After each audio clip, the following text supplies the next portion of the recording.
Praise the Lord. So, magandang umaga sa inyong lahat. Anong sasabihin ng mga kabataan sa akin?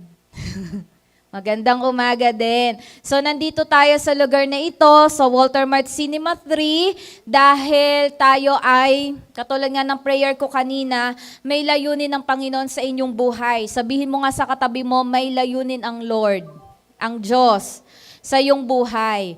So, tayo, kahit isipin pa natin, wala tayong patutunguhan or iniisip natin mga negative sa ating mga buhay, pero hindi mangyayari yon.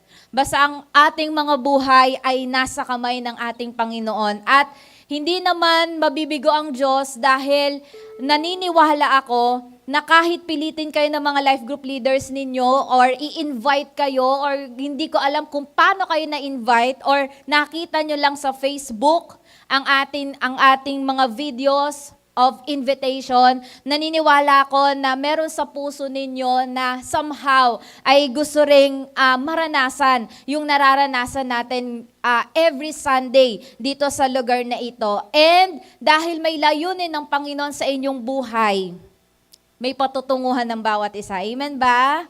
Amen. May magandang future, may magandang kinabukasan ang inihahanda ng Panginoon sa ating mga buhay. At bilang kabataan, napakarami yung maghagawa. Kasi 'di ba sabi nga ni Dr. Jose Rizal, ang kabataan ang pag-asa ng ano? Ayun, akala ko kung ang kabataan ng pag-asa ng bayan. Kasi nung katulad nyo rin ako, napakadami kong nagawa. Ayan. Pagdating sa ating Panginoon, lalo na sa mga barang-barangay, dahil malakas pa ako noon. Pero nung ako ay gantong edad na, medyo humihina-hina na ang kalakasan. At kayo naman yung susunod na gagawin ang kalooban ng Panginoon sa inyong buhay. Napakasaya na matanggap natin yung pangarap habang naglilingkod tayo sa Panginoon. Amen ba mga kabataan? Amen. At nung nakaraan, ang topic natin ay dream, dream, dream. Mangarap, mangarap, mangarap. At ang pangarap ay hindi natatapos sa isang pangarap lang. Tama ba? Pag na-achieve mo yung unang pangarap mo, may pangalawang pangarap na gugustuhin ka na namang marating sa buhay. Ngayon, ano ang insight? Sabi dito, paano tayo magkakaroon, paano natin maa-achieve ang ating pangarap? So, gaining uncommon insight into dreams. So, himay-himayin natin to. May 8 lang tayo na pag-aaralan ngayong umagang ito. Ano yung number 1? You must visualize your dreams. Sabihin mo sa katabi mo, you must visualize your dreams. Pwede bang i-share mo sa katabi mo, ano bang pangarap mo? Very quick lang. Ano bang pangarap mo? Okay. Nasabi ba or natanong nyo lang? Nasabi ba? Okay. So, ano bang pangarap mo? Ngayon, kailangan mong i-visualize. Kailangan mong, tawag dito, ano bang sa Tagalog ng visualize? Kailangan mong English din yun eh. Kailangan mong ma-imagine sa isip mo na yung pangarap mo ay narating mo na. Kahit wala pa. Andyan ba kayo? So it is what you visualize that you manifest. Ano ba ang lagi mong ini-imagine nowadays? Ano yung laging nasa isip mo nowadays? Ang lagi mo bang naisip, wala akong baon? Ang lagi mo bang naisip, di na ako makakapag-aral? Ano yung lagi mong iniisip? Ano yung lagi mong vini-visualize? Ano yung gusto mong marating sa buhay? So kung ano yung lagi mong vini-visualize, yun ang mangyayari sa ating mga buhay. And I believe, kapag may pangarap tayo at kung desire natin na maabot yung pangarap na yon, naniniwala ako, tama ba? Naniniwala ko gagawin nyo lahat para sa pangarap nyo. Amen ba? So when you keep on visualizing your dreams, you will verbalize them and they will surely come to manifestation. Kapag gustong-gusto mo ang isang bagay, hindi ka pwedeng manahimik. Tama ba? Kung gusto mo magpunta sa concert ni, sino ba ang sikat ni Moira, hindi mo siya sasabihin sa iba. Kung gusto mong maging doktor, hindi pwedeng hindi mo siya sasababanggitin sa magulang mo. Kasi gustong-gusto mo yung isang bagay. Gustong-gusto mong makuha yung isang bagay. Kaya bine-verbalize ng bawat isa. At kapag lagi mong sinasabi, lagi mong kinikwento, magmamanifest yung bagay na yon in the right time. Ano pang sabi dito? No matter what is happening around you, keep your focus on your dreams. Ano-ano ba yung mga balakid? Balakid ba? Balakid. Tingnan, balakid. Ano-ano ba yung mga hadlang na sa tingin nyo, parang hindi ko kaya yata maabot yung pangarap ko. Parang hindi yata ito mangyayari sa akin kasi ganito yung buhay namin, status ng buhay namin, parang napaka-imposible naman na marating ko yung pangarap na yon. Ano yung mga hadlang? Sige, isipin nyo. Ano yung mga hadlang sa pangarap ninyo? Okay, ano yung mga hadlang sa pangarap ninyo? Katamaran. Okay. So, bukod sa katamaran, napakadaming hadlang. Finances. Tama ba? Ang daming hadlang. Pero ang sabi nga ng Panginoon, magpatuloy ka lang na pangarapin yung pangarap mo. Kahit anong pagdaanan mo sa buhay, patuloy mong abutin ang pangarap mo. Okay? So example ko na lagi ko ina-example sa buhay ko. Ako kasi pangarap ko, bago mag-graduate, bago ako graduate ng nursing daw, gusto ko, sabi ko, Lord, gusto ko naman maranasan na papasok ako na nakakotse ako. Tapos sa tuwing nakakakita ko ng babae na nagda-drive, ang lagi ko sinasabi, balang araw magiging ganyan ako. Laging ganon, balang araw. Pag may nagda-drive na babae, wow, hangang-hanga ako. Tapos sasabihin ko sa sarili ko, hindi, balang araw magiging ganyan ako. Tapos sinasabi ko lagi na, magkakakotse ako, laging ganon. At dahil sobrang gusto ko talaga magkaroon ng kotse bago graduate, ang ginawa ko, nagprint ako ng kotse na gusto ko. Tapos, nilagay ko sa buong kwarto ko. Kung saan ako laging pumupwesto, halimbawa, bago ako pumasok ng kwarto, may nakadikit na kotse. Tapos, sa salamin ko, may nakadikit na kotse. Sa CR, may nakadikit na kotse sa harapan ko. Tapos, kapag ako ay lalabas, meron naman ding nakadikit na kotse. Tapos, pag ako'y matutulog, may nakadikit sa ceiling na kotse. Lahat may kotse. At sa tuwing nakikita ko yung kotse na yon, lagi kong sinasabi na magkakaroon ako ng kotse. Lord, magkakaroon ako ng kotse. Pero ano yung hadlang? Ano yung balakid? Wala kaming pera. Tsaka hindi namin alam kasi ang pastor, napakahirap niyan mag-approve ng mga bangko. Kasi pastor ka lang eh. So pag iniisip ko na, paano kaya magkakaroon ng ganito? Hindi naman kami ganun kayaman. Tsaka paano kami maa-approve? Mga pastors ang aking mga magulang. So yun yung mga iniisip kong hadlang. Pero hindi, sabi ko, hindi. Magkakaroon ako ng sasakyan. Bago ako magkaroon ng sasakyan, ang ginawa ko, 16 years old pa lang ako, nag-aral na ako mag-drive. Tapos, ang daddy ko, hinadlangan ako. Kasi, nung nag-try na mag-drive, parang, alam mo yung, mababang gana ako. Pero ang galing kong umiwas pa din. Sabi niya, daddy ko nasa unahan. Anak, bakit ganyan? Malakas lang kasi talaga loob ko. Kaya nung 21 years old ako, ninakaw ko yung revo namin, sasakyan namin, di ako nagpaalam. Talagang drive ko talaga yung revo na yon. Tapos, ang fear ko pa noon, dun sa hanging, ang hirap kasi pag hanging eh. Pag hindi ka agad nakapag-accelerate, ang tendency nung sasakyan, bababang ganon. So, mabubunggo ka. Pero lahat ng takot ko talagang in-overcome ko yun. Hindi pwede. Kailangan. Kasi gusto ko talaga eh. Di nag-ready na ako. Tapos sabi dun sa isang seminar, siyempre bago mangyari yung pangarap, dapat ready na rin yung parking. Di parking, niready ko na rin kahit wala pang kotse. Marunong na ako mag-drive, may parking na ako. Kaya sabi ko sa Lord, kotse na lang ang kailangan. Sabi ko marunong na ako mag-drive, may parking na ako, kotse na lang. Tapos panaylihans ako sa lahat ng mga dinikit ko sa wall ko na kotse. And then, nagulat na lang kami, may CI, nag-try pala sila mami, nadaan lang sila sa Mazda, nag-try sila, nag-fill up sila ng form, and then right away, kinabukasan, nag-CI yung, ewan ko kung ano yun, basta Mazda. Nag-CI sila, tiningnan nila yung mga ari-arian namin. Approve agad.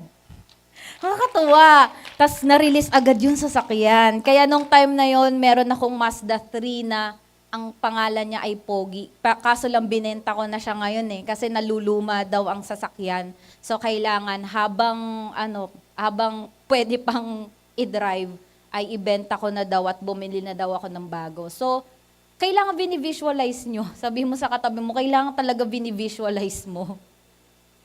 O, focus ka lang. Huwag mo intindihin yung mga negative na parang hindi mangyari to sa buhay ko. Huwag mo intindihin yon. Basta mag-focus ka lang sa gusto mong mangyari sa buhay mo. And then pangalawa, the devil is an expert at killing dreams. Lagi yung tatandaan, ayaw ng kaaway na magtagumpay ka. Sabi mo sa katabi mo, ayaw ng kaaway na magtagumpay ka.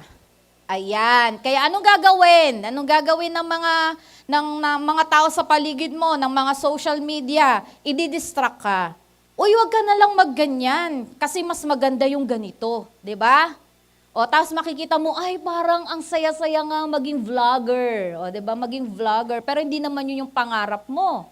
Pero dahil ang laki ng kita ng isang vlogger, yun na lang din yung parang gusto mo mangyari sa buhay mo. So parang nadidistract ka, wala kang focus. Ang kaaway, lagi yang gumagawa ng paraan to distract us, to destroy us. Okay? Para hindi natin marating ang ating mga pangarap. Mga kabataan, lagi niyong tatandaan, mas maganda pa rin graduate ka. Okay? Ha? Pag sumikapan natin, graduate ka. Amen ba? Huwag niyong pangarapin na, okay lang kahit hindi mag-aral, basta naman kumikita. Huwag ganun. 'Di ba? Mas maganda yung graduate ka sa isang course na gusto mo at balang araw maipagmamalaki mo na pinaghirapan mo yan. 'Di ba? At kesa naman yung may isa kang ang business, kumikita ka nga, pero hindi ka naman graduate. So, isang masaya sa feeling ng isang nanay at parents, yung ang kanyang mga anak ay nakagraduate, nakapagtapos ng pag-aaral. Kaya ipurso natin yan. So dahil hindi papayag si Satan, ihihinto niya tayo, ililihis niya tayo ng landas. Hindi ka pwedeng maging doktor, hindi ka pwedeng mag-ibang bansa, hindi mo pwedeng marating yan. Hindi ka pwedeng maging engineer, hindi pwedeng maging matagumpay ka. Lahat gagawin ng kaaway para hindi tayo magtagumpay. Pero ang tanong ko sa inyo, papayag ka ba? Tanong mo sa katabi mo, papayag ka ba? Ha? Sino nagsabing oo? Sinong walang imek? Siyempre hindi tayo papayag. 'Di ba? Sabi mo sa kaaway, hindi ako papayag. Oh, hindi tayo papayag. Dapat dumating ang panahon na kayong mga kabataan, pag ako'y matanda na, makita ko kayo na successful lawyer, successful engineer, teacher, di ba? O meron ba ditong gusto maging piloto, stewardess? Gusto ko makita kayo na successful sa buhay. Kasi yan ang pangarap ng Diyos sa buhay mo.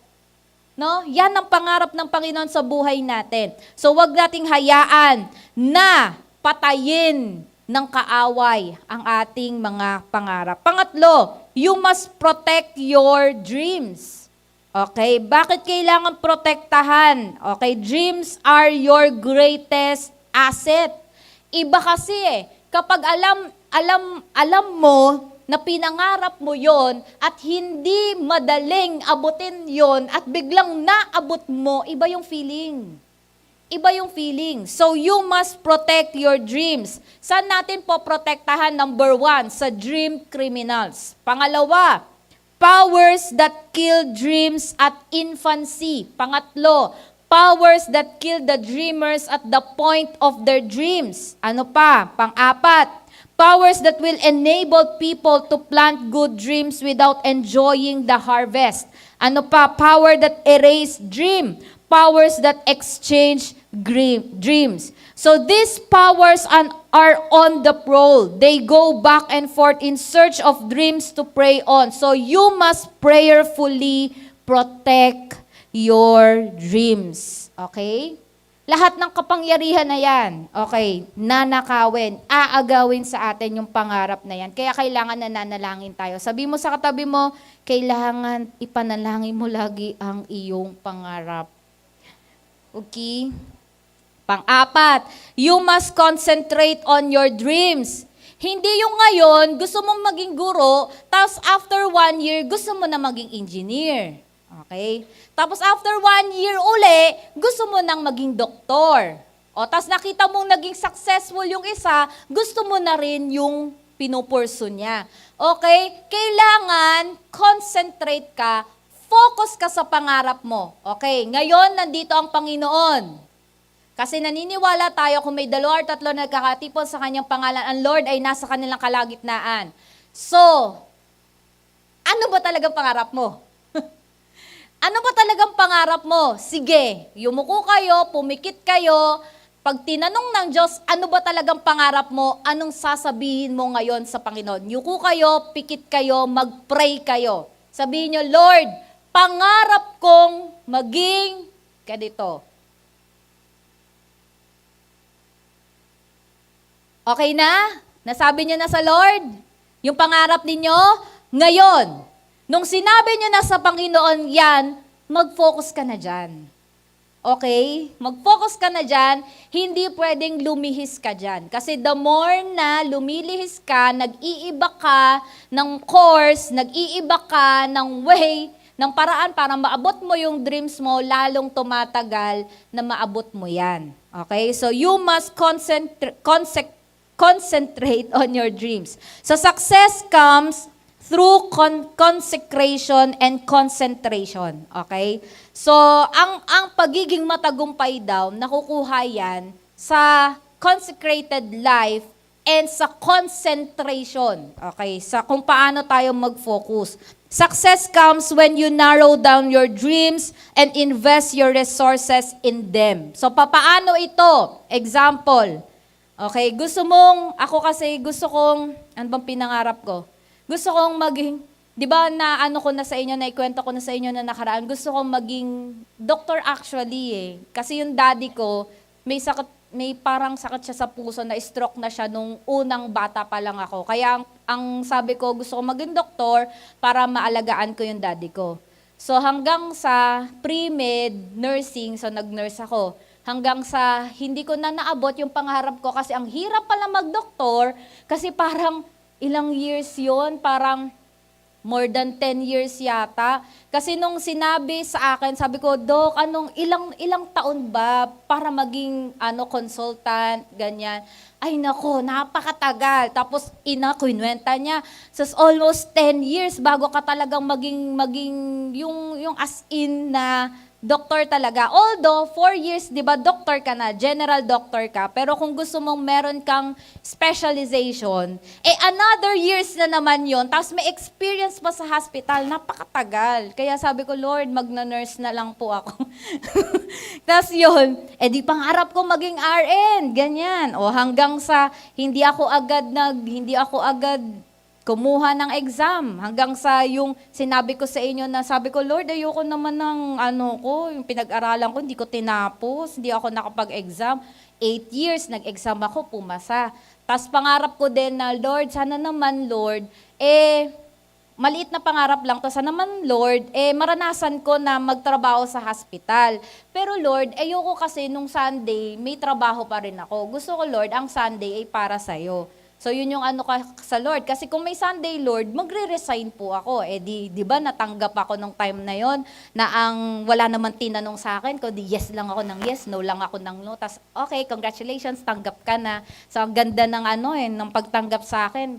Tas OR pa. Kung ano pa yung gusto ko, yun pa. Tas pagdating ko sa OR, ang galing lang talaga ng Lord.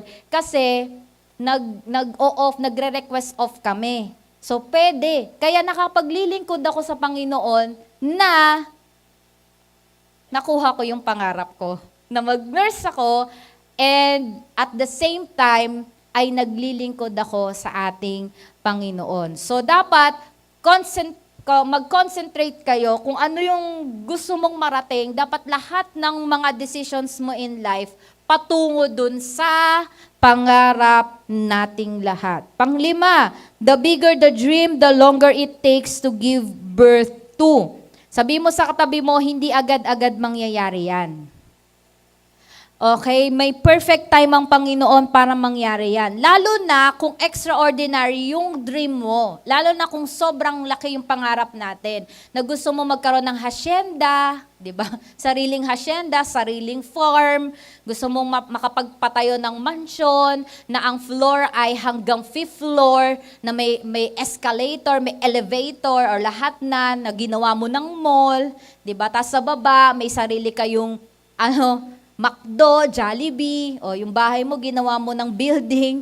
O, hindi agad-agad yan. Hindi in an instant makukuha natin yung pangarap natin. Okay? So, nakukuha yon sa pamagitan ng laging pananalangin sa ating Panginoon. And syempre, kailangan may action. Sabihin mo nga, action. Okay? So may perfect time doon, and syempre dapat kumikilos ka. Hindi pwede nakanganga ka lang, parang si Juan Tamad. Ay, gusto ko kumain ng prutas na ito. Tapos ang gagawin mo, nganga ka lang sa ilalim ng puno. Ay, hahantayin mo lang na bumagsak yung bunga. Hindi pwedeng ganun, di ba? Ang pangarap, kailangan may gagawin ka. Gusto ko, desire ko na kumain ng bunga. So, anong gagawin mo? Tatayo ka, kukunin mo yung bunga, tsaka mo kakainin. So, ganun din sa pangarap. So, in perfect time, kapag ikaw ay nananalangin at talagang kumikilos ka patungo sa pangarap mo, mangyayari at mangyayari yon. So, you must not give up. Okay? Kahit gaanong kahirap ang pinagdadaanan natin, huwag dapat tayong susuko. Kasi sabi sa Habakkuk chapter 23, "For the vision is yet for an appointed time, but at the end shall speak and not lie.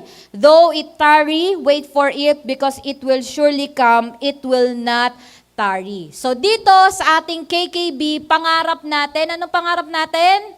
1,500 discipled youth. So sabi mo sa katabi mo, isa ka dun sa 1,500. Yan. Isa ka dyan. Part ka ng KKB organization. So, isa kayo sa 1,500. So, hindi yan in an instant, bukas, 1,500 na tayo. Amen ba? So, may gagawin talaga tayo. May actions tayo na gagawin through the help of our God para marating natin yung ating pangarap. 6, you must take note of the stages of your dream. So, ilan bang stage ang dream, ang pangarap? Number 1, conception or idea stage. Ito yung parang nagkakaroon ka ng insight. Okay? Insight. You are given insight into the dream in order to give you an opportunity to see it come to pass. So kapag may insight ka na, ano yung pangalawa? Basahin nyo nga. Pag may insight ka na, ano yung pangalawang stage? Action stage. Okay? So, ito yung period when you translate the dream into action. Okay? May pangarap ka na, may insight ka na. Ano yung action na gagawin mo? Okay? Ito yung action na gagawin natin para matranslate natin yung dream into reality. And after nun, ano yung third stage?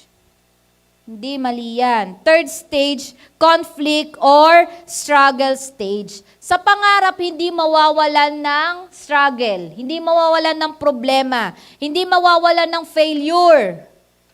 Yan. Masakit magkamali.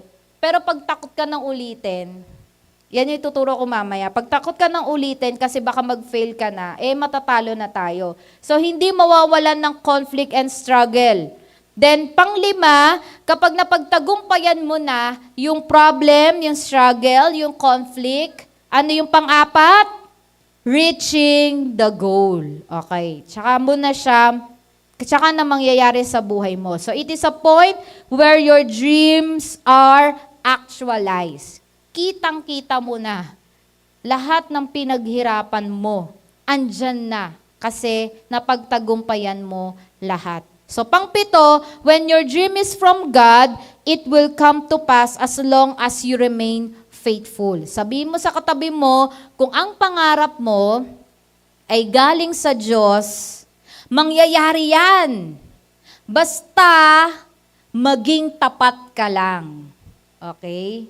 Basta maging tapat ka lang if you remain faithful. So God-given dreams are endowed with the power of fulfillment. What is required of you? Paano mo ma-achieve yan? Anong requirement?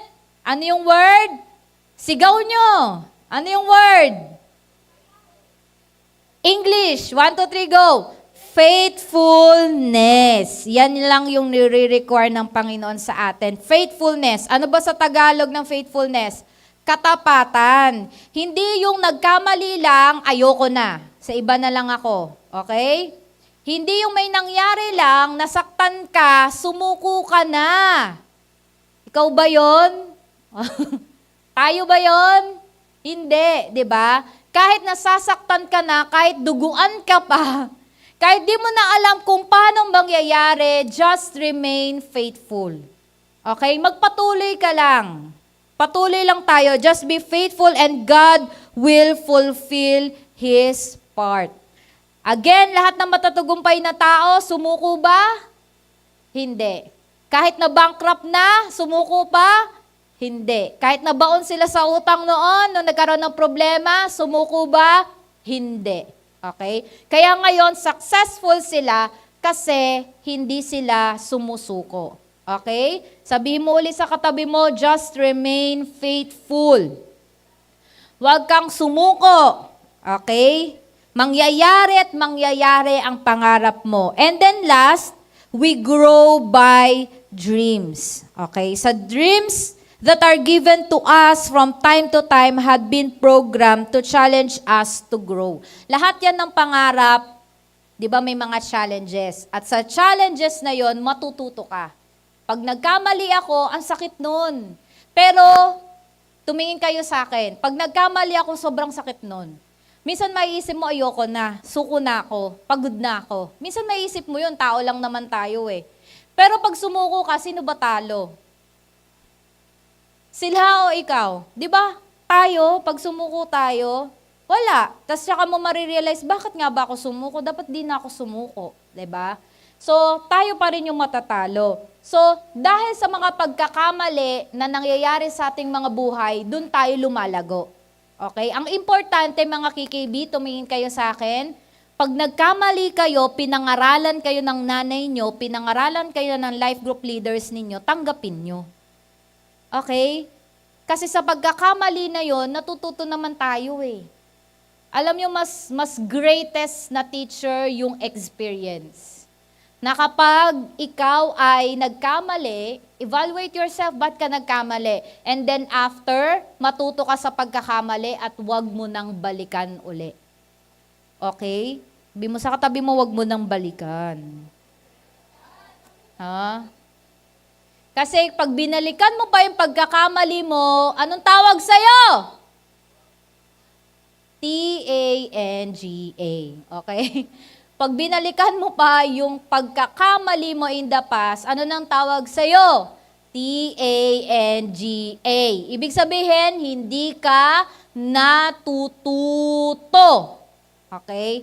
Kaya wag niyong maliitin yung mga pangaral sa inyo kasi dyan kayo natututo. Ha, mga KKB?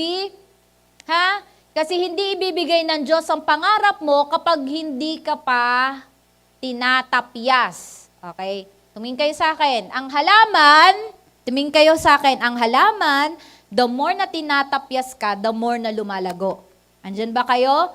The more na kinakat ang halaman, the more na lumalago. Ngayon, ang pagtatapyas na ginagawa ng mga magulang sa inyo, ng mga guro ninyo, ng mga life group leaders ninyo, huwag niyong baliwalain. Kasi dyan kayo matututo. Ulitin ko, dyan kayo matututo. Masakit. Totoo lang, pag pinapangaralan ka. Sino dito yung enjoy pag pinapangaralan? Taas ang kamay. Enjoy na enjoy. Ay, ang saya, pinapagalitan ako. Ha? Enjoy na enjoy ba kayo? Yung laging nakikita ang pagkakamali nyo, taas ang kamay? Enjoy na enjoy ba kayo pag ganon? Hindi, di ba? Tumingin kayo sa akin, hindi, di ba? Hindi nakaka-enjoy. Pero, lagi niyong iisipin, bakit ba kayo pinapangaralan? Bakit ba ang pagkakamali ang laging nakikita? At kayo din yung laging nasisisi. Di ba? Kasi, hindi magandang ugali yung nakikita ng mga magulang ninyo kung ipagpapatuloy ninyo. Hindi yan hindi yan makakatulong sa success na mangyayari sa inyo sa future. Okay? Okay? So, dapat maging okay yung attitude natin para maging successful tayo. Amen? So, next week, tayo ay magiging 9 a.m. na. Palakpakan natin ang Panginoon. So, isa sa mga attitude ng successful na tao ay maagang dumadating. Okay? Sabi mo sa katabi mo, maaga kang dumating, ha? Gusto mo bang maabot ang pangarap mo? O 9 pa lang, nandito ka na, ha? So, yun ang training natin, mga kabataan. Yung 1,500 ay dapat maaga dumadating. Amen? So, 9 a.m. na tayo for sure. Marami ng kabataan ang available that day. Amen ba? Palakpakan natin ng Panginoon. Ikaw ba may kaibigan? O, dalin mo dito. Oh, wala kang kaibigan. Kumawa ka naman. Uy, mahirap walang kaibigan na. Okay, pero wag mong ilalagay ang buong tiwala mo sa kaibigan mo. Okay. Kasi kahit kaibigan mo pa yan ng 10 years, gawan mo lang yan ng isang pagkakamali, wala ka na, enemy ka na yan. Okay, pero ang magulang, habang buhay, mahal ka ng magulang mo. Ang pamilya, habang buhay, mahal ka ng pamilya mo. Okay, wag mo ipagpapalit ang kaibigan sa pamilya. Okay? Huwag mong ipagpapalit. Part yan ng success mo. Tumingin uli kayo sa akin. Kapag may pangarap kayo, sabihin mo sa magulang mo, pag-pray mo ko. 'Di ba? May kinuwento ako sa inyo na bago ako nag-exam. Hindi ko kinuwento sa lahat. Wala akong pinagsabihan sa mama ko lang. Authority kasi. So, ang high ng pagtingin ko, kapag ang magulang na yung nag-bless sa'yo. Nandyan ba kayo? Magulang at pastor ang nag-bless sa'yo. Iba yon. Okay? Hindi ko na kailangan ng mga ibang tao, hindi ko na kailangan ipagkalat lahat ng pangarap ko sa buhay sa mga tao. Enough na yung magulang ko na mag-bless sa akin. And yun nga yung nangyari. No, kahit sila lang yung nakakaalam, pinagpala ako ng Lord. One take lang, for 8 years, one take lang, pinasa ko ng Lord. Dahil sa magulang. Kaya pag kayo may bahala kayo, huwag niyong kakalimutan magulang niyo. Ha? Sa mga pangarap niyo, huwag niyong kakalimutan magulang niyo at syempre yung pastors ninyo para nagagabayan kayo. Palakpakan nga natin ang Panginoon. Anong oras ulit tayo next week? Okay, ano natutunan niyo ngayon? Amen ang natutunan niyo ngayon. Ano natutunan niyo ngayon? Ano? Ano Ha? Maging tapat, 'di ba? At kapag meron pinupuna sa atin, okay lang, tanggap lang ng tanggap. Iiyak, pero wag nyo nang dibdibin sa susunod, ha? Kasi parte 'yon ng pagtatapyas sa inyo para ma-reach nyo na agad yung pangarap ninyo sa buhay. Kasi walang tamad na nagtatagumpay. Walang masungit na nagtatagumpay. Walang laging late na nagtatagumpay. Kahit sa trabaho, pag lagi kang late, kahit hindi ka na late, ang tingin pa rin sa'yo, late ka lagi. O, kaya, kung dadalhin nyo yan hanggang sa trabaho ninyo, hindi kayo magtatagumpay. Okay? Kaya ngayon pa lang sa KKB, dapat kung 9 dadating. Amen? Para ako nagpapangaral ng mga anak ko. Mga anak ko naman kayo, kaya okay lang. Okay lang. O, sige, palakpakan na natin ang Lord. Tumayo tayong lahat, mga KKBs. Praise God. Huwag tayong manawa na mangarap sa buhay. Okay? Lahat yan ay, lalo na kapag parte ng pangarap or blueprint ng Panginoon sa atin, mangyayari at mangyayari yan sa inyong buhay. So, just claim it. I-claim nyo na lahat yan na mangyayari sa inyong buhay at mag-focus na kayo, concentrate, gawin nyo lahat ng makakaya ninyo para ma-achieve nyo yung goal ninyo. So, yumuko tayong lahat at pumikit. Kanta lang tayo ng one song para sa Panginoon. Magkamtan ko man lahat ng yaman sa mundo, magkamit ko man pangarap at ithin ang puso ko. Kung ako'y malalamig sa'yo at malalayo ng gusto, ay di ko pa rin, ay hubag pa rin ang puso ko.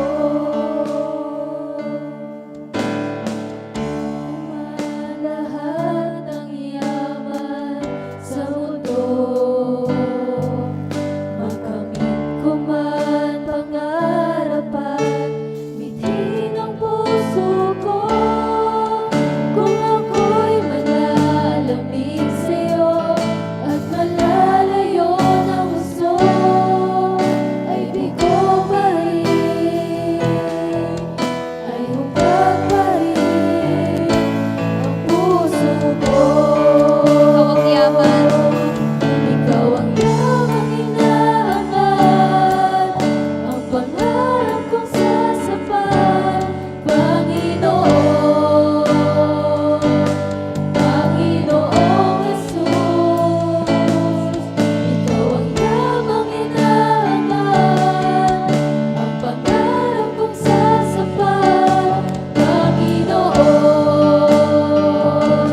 Panginoong Jesus. Higit sa yaman ng mundo, higit sa luha at ginang ito, ikaw ang nais ko, ang tanging nais ko, Panginoon. Ikaw ang yamang inaangat. Ikaw ang yamang inaangat, ang pangarap kong sasapat, Panginoon, Panginoong Jesus. Ikaw ang yamang inaangat, ang pangarap kong sasapat, Panginoon, Panginoong Jesus.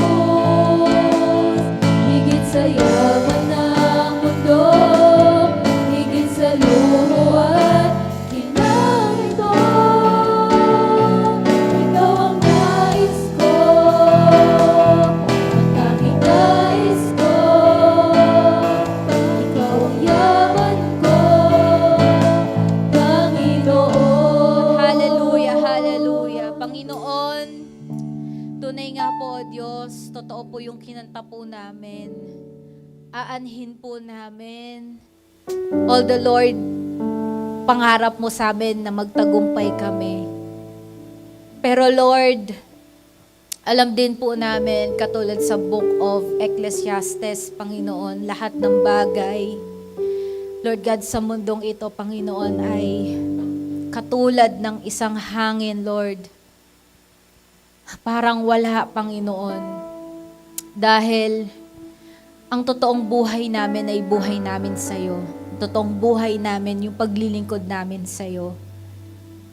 Habang naglilingkod kami sa'yo, Panginoon, sinabi mo, Panginoon, sa iyong salita, you will give the desires of our hearts. Kaya hindi po lugi ang paglilingkod sa'yo. Hindi po lugi na ikaw ay yung maging yaman namin.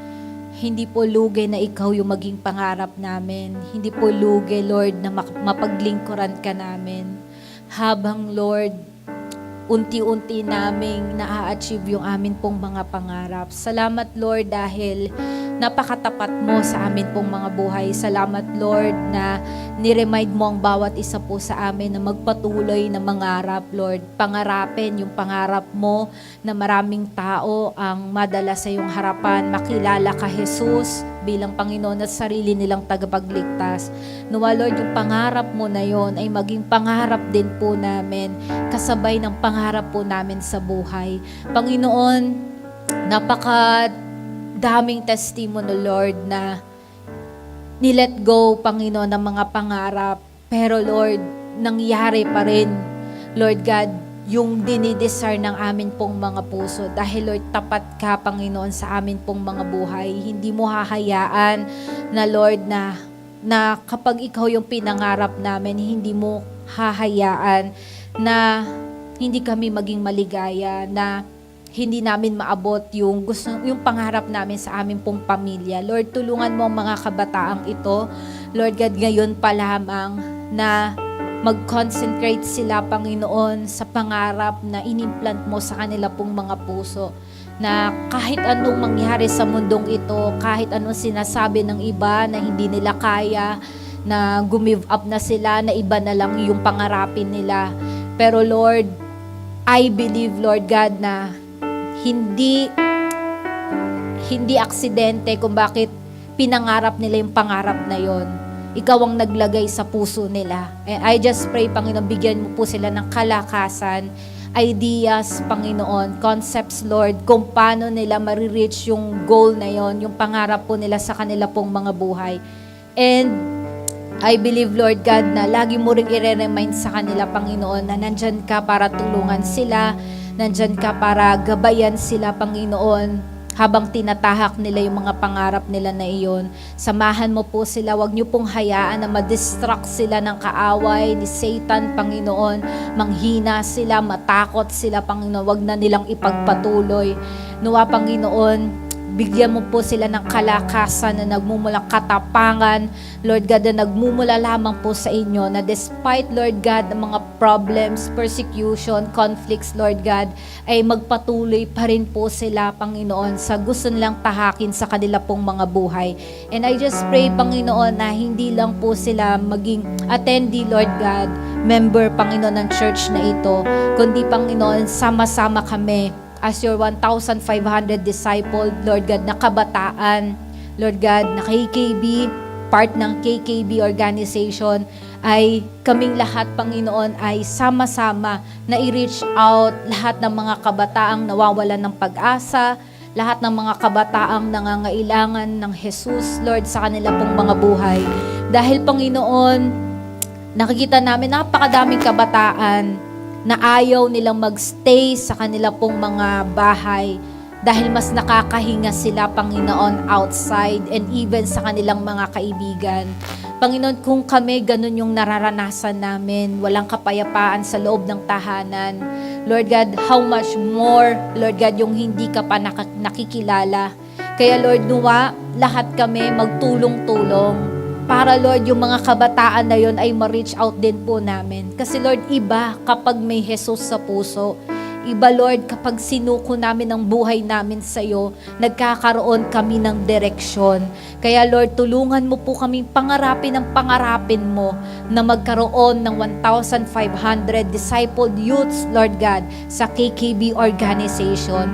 Lord, sa pamamagitan, Panginoon, ng unity na katulad ni Nehemiah, Panginoon, lahat sila, even kahit anong pinagdaanan nila, persecution or gusto silang patayin, Panginoon, yung isang kamay, Panginoon, ay may hawak-hawak, Lord, na sword. Yung isang kamay, Panginoon, ay nagtatrabaho para mabuo, Panginoon, yung Wall of Jerusalem. Maraming pong salamat. Ganon din po yung gagawin po namin, Lord God. Kami, Panginoon, ay sama-sama kahit anong persecution, kahit anong pagdaanan, kahit anong mangyari sa aming mga buhay, kahit umuulan, umaaraw, in season and out of season, magpapatuloy po kami dahil may pangarap ka sa amin pong mga buhay. Isa yon, Panginoon, na isa kami sa gagamitin mo sa 1,500 discipled youths, Lord God. Dadating yung perfect time na hindi lang kami ganito, Panginoon, kundi pupunuin mo mag-uumapaw, Panginoon. At nakikita na namin yun ngayon, mag-uumapaw, Panginoon, ang Cinema 3, Lord God, Walter Mart. Dahil, Lord, kasama ka namin at lahat kami nagtatrabaho para sa iyo. Marami pong salamat. I-bless mo ang KKB. I-bless mo lahat ng itinatayo mo sa lugar na ito. I-bless mo lahat ng leaders, trainees, members, Lord God, na lagi mong dinadako sa lugar na ito. At hayaan mo, Panginoon, pakita mo sa kanila na ang Diyos na pinaglilingkuran namin ay Diyos na buhay, Diyos na hindi nagpapabaya, at Diyos na matapat, Panginoon. Isang karangalang mapaglingkuran ka. It is an honor and privilege to serve you, our Master, the Creator of everything, Lord God. Kaya naman po gagalingan namin para sa iyo. Hindi para, Lord, sa church na ito. Gagalingan namin kasi, Lord, mahal ka namin, Lord. Hindi kami masasatisfy sa ganito lang, Lord. Kundi, Lord, yung pangarap mo, Panginoon, ay ilalagay mo unang-una sa puso ng mga leaders, Lord God. Upang lahat kami, Panginoon, sama-sama, Lord, na ma-reach, Lord, yung goal na yon para sa iyo, para maitaas ka, Panginoon, sa amin pong mga buhay. Hindi po para sa anumang ibang motive, Panginoon. Lord, maraming pong salamat dahil, Lord, pine-prepare mo na yung mga kabataang iyon. Marami pong salamat dahil kami, Lord, as we serve you, unti-unti mong inaayos yung buhay namin. Maraming salamat, Lord, as we serve you, Lord, ginagalingan mo, ginagalingan namin sa aming pag-aaral. At as we serve you, Lord, hindi kami magiging butot, kundi kami magiging ulo ng aming klase. Makikilala kami ng aming mga prof, ng aming pong mga teacher, ng aming pong mga guro, and magiging leader din po kami ng aming classroom, magiging leader din po kami, Panginoon, sa school na kinabibilangan ng bawat isa sa amin. Dahil, Lord, as we serve you, ginagawa mong maganda ang bawat area ng amin pong mga buhay. Maraming pong salamat, Lord, sa inyo po namin itinitiwala ang aming buhay, ang aming pamilya, ang aming pag-aaral sa iyo. Ang lahat ng papuri, lahat ng parangal, lahat ng pagsamba sa pangalan ni Jesus. Amen and amen. God bless you all. Praise the Lord at tayo manatiling nakatayo sa presensya ng ating Panginoon. Ang bawat isabay na bless. Amen! Amen! Amen! Kaya naman muli tayo aawit sa ating Panginoon. Maaari mo natin ipalakpak ang ating mga kamay. At sabay-sabay natin ideklara ng ating Panginoon ang ating kalakasan. Hallelujah, Jesus! Let's clap our hands.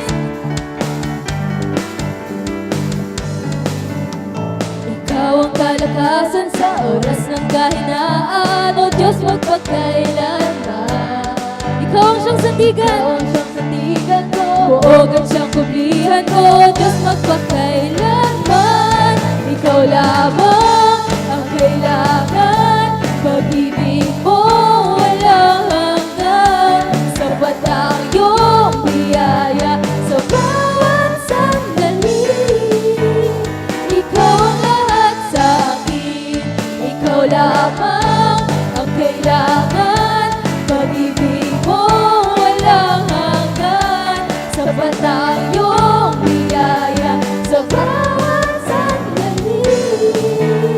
Ikaw ang lahat sa akin, ikaw ang kalakasan sa oras ng kahinaan, O Diyos magpagkailanman. Ikaw ang siyang sandigan ko, buog at siyang kublihan ko, Diyos magpagkailanman.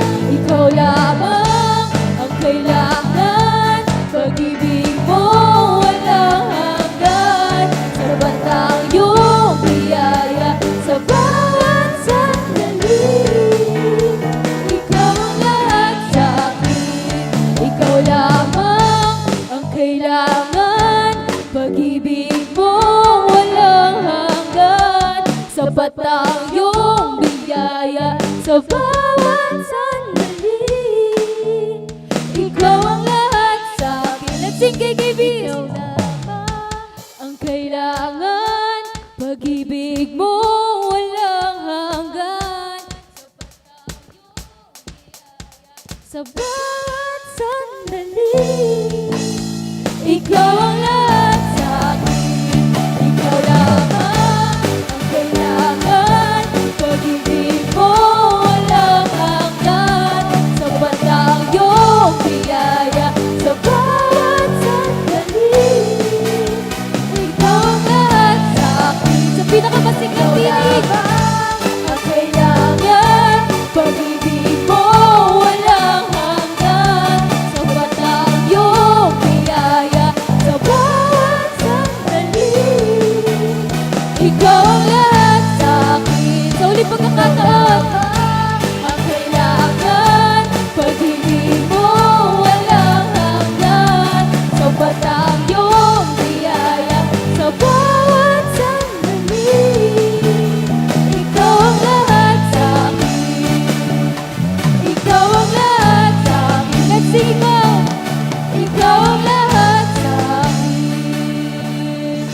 Let's give God the best clap of praises.